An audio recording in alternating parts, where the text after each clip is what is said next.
Hello students, welcome to all of you.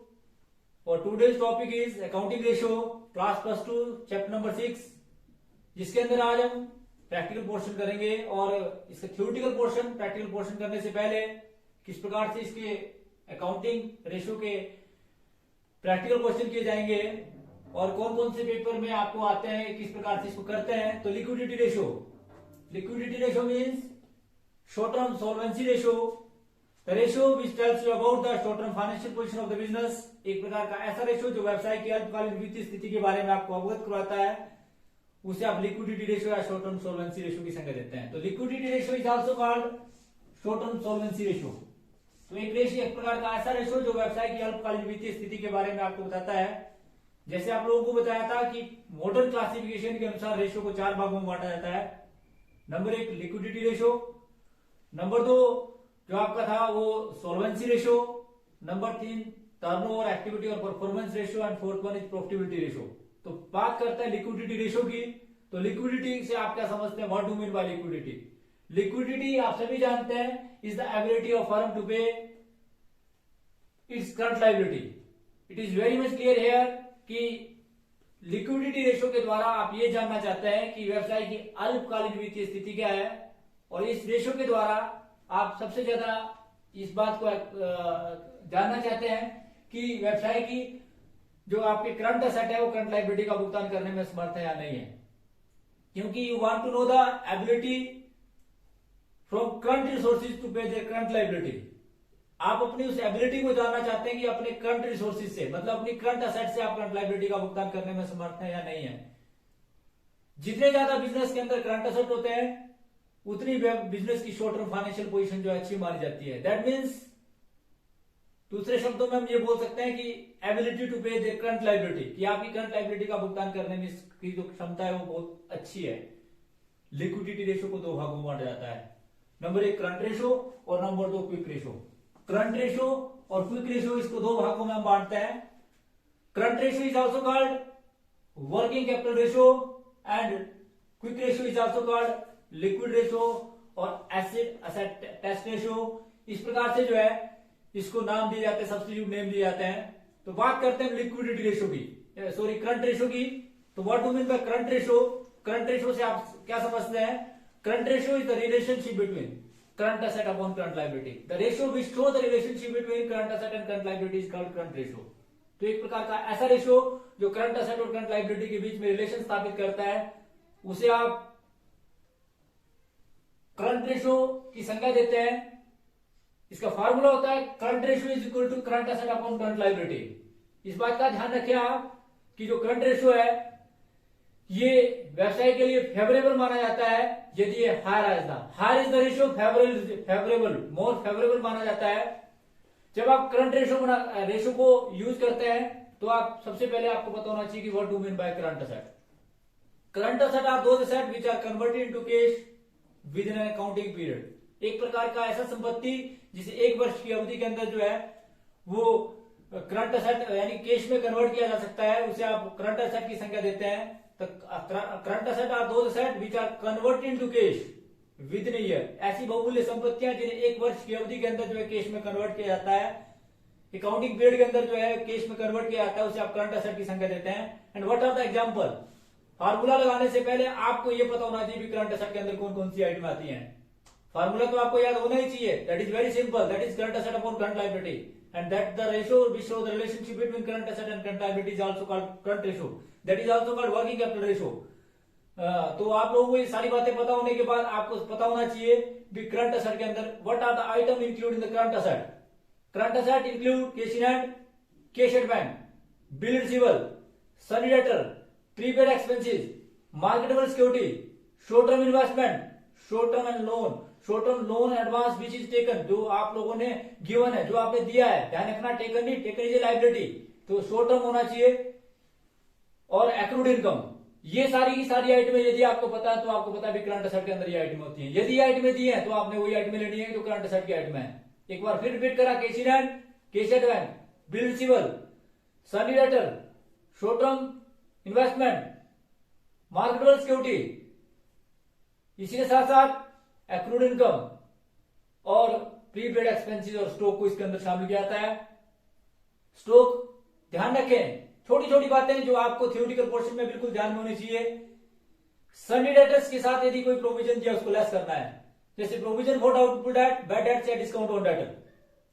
इसके साथ साथ इस बात का भी ध्यान रखें कि इन्वेस्टमेंट नहीं आएगी, बल्कि अगर इन्वेस्टमेंट के साथ शॉर्ट टर्म लिखा है तो ही आएगी। इसके साथ साथ बहुत सारे इंटेंजिबल असेट होते हैं, जैसे preliminary expenses, underwriter commission, discount on issue of share and debentures, goodwill, patents, copyrights, इनको किसी को भी शामिल नहीं किया जाएगा। इन्वेस्टमेंट को शामिल नहीं किया जाएगा क्योंकि investment is long term non current asset. इसी प्रकार से ध्यान रखें कि जितने भी फिक्स असेट उनको शामिल नहीं किया जाएगा। और कई बार लूज टूल को जो है according to provision company act के अनुसार जो है वो लूज टूल जो है करंट असेट माना गया है। करंट असेट के अंदर इसको शामिल नहीं करना है, ध्यान रखना इस बात का भी आप विशेष ध्यान रखें कि करंट असेट के अंदर इन आइटमों को शामिल नहीं किया जाएगा। अब बात आती है करंट लायबिलिटी की कि what do mean by current liability. Current liability are those liability which are paid within year. ऐसे दायित्व जिनका भुगतान एक वर्ष की अवधि के अंदर किया जाता है उसे आप करंट लायबिलिटी की संख्या देते हैं। And there are some items which are include under the head of current liability and the item is sundry creditors, bills payable, outstanding expenses. इसी प्रकार से unaccrued income, short term loan जो taken है, जो आपने लिया है, provision for taxation, proposed dividend, any type of other provision which is made within year, which is paid within year for current year में जिसका भुगतान आप करते हैं और जो आपका बनाया होता है, उन सारी चीजों को इसमें शामिल किया जाएगा। बैंक ओवरड्राफ्ट के साथ साथ आप सभी जानते हैं कि इसके अंदर अगर सिंपल लोन दिया है उसको शामिल नहीं किया जाएगा, क्योंकि लोन जो है वो लॉन्ग टर्म लायबिलिटी है। Mortgage loan, secured loan, unsecured loan, इसको शामिल नहीं किया जाएगा, केवल मात्र शॉर्ट टर्म लोन को ही शामिल किया जाएगा जो पेड विद इन ईयर, जो एक साल के अंदर जिसका भुगतान किया जाता है। तो यदि आपको ये सारी आइटमें आती हो, वो आइटमें आपने लिख ली, आप करंट रेशियो को निकाल सकते हैं, क्योंकि current ratio is the ratio which shows the relationship between current asset upon current liability.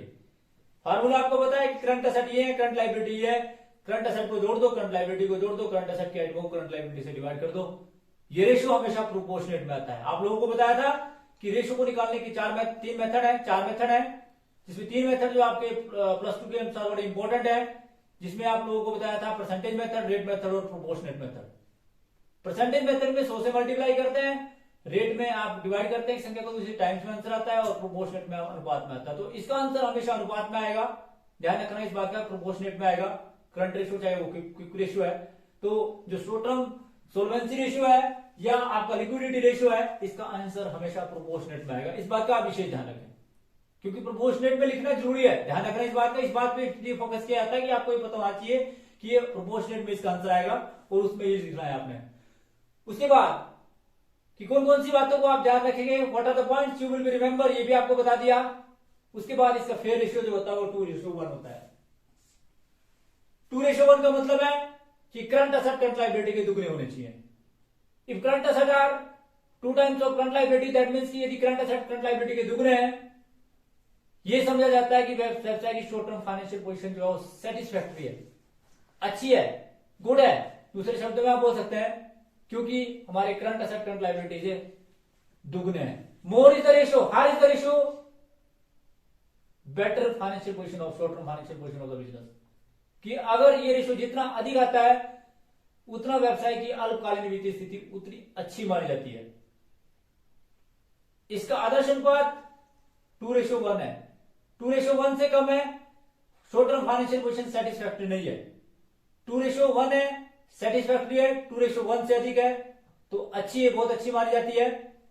ध्यान रखें इस बात का। इसके बारे में भी कुछ बातें बताई गई हैं कि अगर ये 2 से बहुत ज्यादा अधिक है तो ये भी आपकी जो इन्वेस्टमेंट पॉलिसी है उसको इग्नोर कर, मतलब कहने का मतलब है कि आप जो इन्वेस्टमेंट करने की जो तरीका है वो अच्छा नहीं है। क्योंकि यद्यपि व्यवसाय की शॉर्ट टर्म फाइनेंशियल पोजीशन बहुत अच्छी है, हमारे पास करंट असेट इतने ज्यादा हैं कि हम करंट लायबिलिटी का भुगतान आसानी से कर सकते हैं। Higher is the ratio, better is the result, it is very much clear here. But इस बात का भी ध्यान रखें कि ये ज्यादा अधिक अच्छी भी नहीं आनी चाहिए, ज्यादा भी नहीं होनी चाहिए, क्योंकि ये इस बात की ओर इंडिकेट करती है कि जो आपका इन्वेस्टर है उसकी इन्वेस्टमेंट पॉलिसी अच्छी नहीं है। मालिक ने बहुत सारा पैसा जो है ऐसे बेकार में रखा हुआ है, जिसका यदि वो बिजनेस में यूटिलाइजेशन करता तो उससे और अधिक आमदनी कमा सकता था, परंतु ऐसा नहीं किया आपने। ऐसा ना करने के कारण आपकी जो इन्वेस्टमेंट पॉलिसी है या इन्वेस्टमेंट डिसीजन है, इन्वेस्टमेंट लेने का जो तरीका है, इन्वेस्टमेंट करने का तरीका है, उसके ऊपर उंगलियां उठाता है। दैट मीन्स कि आप लोगों ने जो इन्वेस्टमेंट जो है वो सही प्रकार से नहीं किया। ये कम भी नहीं आना चाहिए, क्योंकि कम आने का मतलब है कि आप अपनी करंट लायबिलिटी का भुगतान जो है आसानी से नहीं कर सकते हैं, आपको दूसरों के ऊपर निर्भर रहना पड़ेगा। तो ये ज्यादा कम भी नहीं आनी चाहिए। आदर्श अनुपात के बराबर आती है, सेटिस्फैक्टरी मानी जाती है। आदर्श अनुपात से अधिक आती है तो बहुत अच्छी मानी जाती है। आदर्श अनुपात से कम आती है तो अच्छी नहीं मानी जाती है। ध्यान रखें इस बात का। इसका फेयर रेशियो टू रेशियो 1 है। होप है कि आपको करंट रेशियो के बारे में काफी कुछ नॉलेज जो आपने एक्वायर कर ली होगी। What do mean by current ratio. आपको यदि थ्योरेटिकल पोर्शन आता है कि what do mean by current ratio, right A note on current ratio. ध्यान रखें इस बात का। करने का तरीका आपको बताता हूं, क्योंकि नंबर लेने का आपको तरीका सबसे पहले आना चाहिए। आपसे पूछा कि right A note on current ratio, तो ध्यान रखें इस बात का, क्योंकि थ्योरेटिकल पोर्शन भी बहुत इंपॉर्टेंट है। जैसे आप लोगों को बताया कि थ्योरेटिकल पोर्शन भी इंपॉर्टेंट है, साथ में प्रैक्टिकल पोर्शन तो इंपॉर्टेंट है ही है। तो बात आती है कि कैसे करना है। आपसे पूछा right A note on current ratio, आपने सबसे पहले करंट रेशियो का फार्मूला लिख दिया। वेरी मच सिंपल यार। या आपने सबसे पहले फार्मूला लिखने से पहले आपने करंट रेशियो को एक्सप्लेन किया कि what do mean by current ratio. Current ratio is the ratio which show the relationship between current asset and current liability. आपने मीनिंग लिख दिया। उसके बाद what do mean by current asset. Current asset are those asset which are converted into cash within a year. फिर आपने current asset की आइटमें लिखी, cash in hand, cash at bank, marketable security, bill receivable, sundry letters, prepaid expenses, accrued income, short term investment. इस प्रकार से आपने current asset की आइटमें लिख दी। फिर आपने लिखा what do mean by current liability. Current liability are those liability which are paid within year, कि ऐसे दायित्व जिनका भुगतान एक वर्ष की अवधि के अंदर किया जाता है, आप करंट लायबिलिटी की संख्या देते हैं। And the items including current liability are sundry creditors, bills payable, outstanding expenses, unaccrued income, provision for taxation, proposed dividend, unclaimed dividend. इस प्रकार से आपने सारी आइटमों को शामिल कर दिया और आपने बता दिया। 3 नंबर का या 2 नंबर का क्वेश्चन आपका यहाँ कंप्लीट हो जाता है। इससे अतिरिक्त भी यदि आपसे पूछते हैं, आप बोल सकते हैं कि इसका आदर्श अनुपात 2:1 है। अब बात आती है, ये तो सारी बातें कि करने का तरीका। अब इसके अतिरिक्त कुछ बातें कि इसके अंदर कुछ सीमाएं हैं। सीमाएं क्या है कि यदि आप करंट रेशियो को बेटर दिखाना चाहते हैं तो आप बेटर दिखा सकते हैं, आप अच्छा नहीं दिखाना चाहते तो आप अच्छा नहीं दिखा सकते हैं, जैसे आपकी मर्जी है वैसे कर सकते हैं। दैट मीन्स की current ratio is affected by window dressing. ऊपरी दिखावट जो है इसके अंदर की जा सकती है। आप इसके अंदर जो है मतलब किसी प्रकार से करंट रेशियो को कम या ज्यादा करना हो वो आप कर सकते हैं। तो ये सारी बातें जो है आपने सीखी करंट रेशियो के अंदर, जिसको आप वर्किंग कैपिटल रेशियो भी बोलते हैं। अगले रेशियो की बात करते हैं, वो है जी आपका quick ratio, that is also called liquid ratio, that is called acid test ratio. तो what do mean by quick ratio या लिक्विड रेशियो या एसिड टेस्ट रेशियो। आप सभी जानते हैं कि liquid asset the ratio which show the relationship between liquid asset and current liability is called liquid ratio या quick ratio या acid test ratio. The ratio which show the relationship between quick asset upon current liability, liquid asset upon current liability, quick asset और liquid asset या acid asset one and the same thing. ध्यान रखें इस बात का। Quick asset, liquid asset या फिर acid asset one and the same thing. That means की asset which show the relationship between liquid asset upon current liability is called quick ratio।